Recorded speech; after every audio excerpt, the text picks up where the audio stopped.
Hi friends, welcome back to Reva's world. இன்னைக்கு நம்ம ரேவாஸ் வேர்ல்டில் என்ன வீடியோ அப்படின்னு பார்த்தீங்கன்னா, நவராத்திரி ஸ்பெஷலில் இன்னைக்கு நம்ம தயிர் சாதம் தான் நம்ம இன்னைக்கு பார்க்க போகிறோம். இப்போ வாங்க ஃப்ரெண்ட்ஸ், வீடியோக்குள்ளே போகலாம். தயிர் சாதம் செய்கிறதுக்கு ஒரு கடாயில் தேவையான அளவுக்கு எண்ணெய் சேர்த்துக்கோங்க.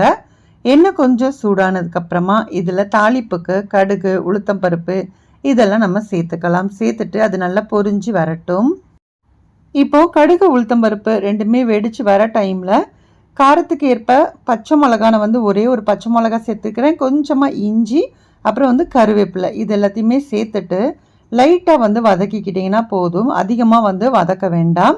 ஸோ இஞ்சியோட வாசனைலாம் பார்த்திங்க அப்படின்னா ரொம்ப நேரம் வதக்கிட்டிங்க அப்படின்னா அந்த ஃப்ளேவர் மாறிடும். ஸோ அதனால் சும்மா லைட்டாக மிக்ஸ் பண்ணி விடுங்க போதும். இப்போ கொஞ்சமாக பெருங்காய பொடியும் சேர்த்துக்கிட்டேன். ஸோ இப்போ இது ரெடி ஆயிடுச்சு. இப்போ நம்ம வேக வச்ச சாதத்தை நம்ம இதில் சேர்த்துக்க போகிறோம். ஸோ நம்ம எப்பயும் வேறு விதமான ஒரு தயிர் சாதம் பண்ணுவோம் இல்லையா, இன்றைக்கி பார்த்திங்கன்னா சாதம் வேக வச்சு லைட்டாக மசிச்சுட்டு இப்போ இந்த கடாயிலேயே நான் சேர்த்துட்டு நல்லா மிக்ஸ் பண்ணி விட போகிறேன். இப்போது நல்லா மிக்ஸ் பண்ணிக்கோங்க. ஏன்னா அடியில் நம்ம தாளிப்பு பொருள் இருக்கும் இல்லையா, ஸோ அது நல்லா மிக்ஸ் ஆகணும்.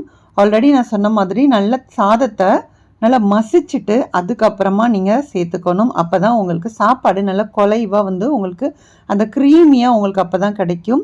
ஸோ அதனால் இந்த மாதிரி நல்லா மிக்ஸ் பண்ணி விடுங்க.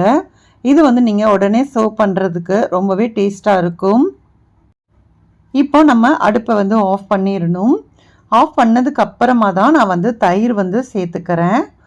தயிரோட அளவு பார்த்திங்க அப்படின்னா நல்ல ஒரு கப் அளவுக்கு எடுத்துக்கோங்க. ஏன்னா இதில் அதிகமாக தண்ணியோ பாலோ அதிகமாக சேர்க்கக்கூடாது. நல்லா புளிக்காத நல்ல கெட்டி தயிராக இருந்துச்சு அப்படின்னா அந்த தயிரை மட்டும் சேர்த்தாலே உங்களுக்கு ரொம்ப க்ரீமியாக உங்களுக்கு அந்த சாதம் இருக்கும். ஸோ இன்றைக்கி கொஞ்சம் நான் பால் லைட்டாக சேர்த்துக்கிட்டேன். ஏன்னா அதிகமாக பால் சேர்க்கலை.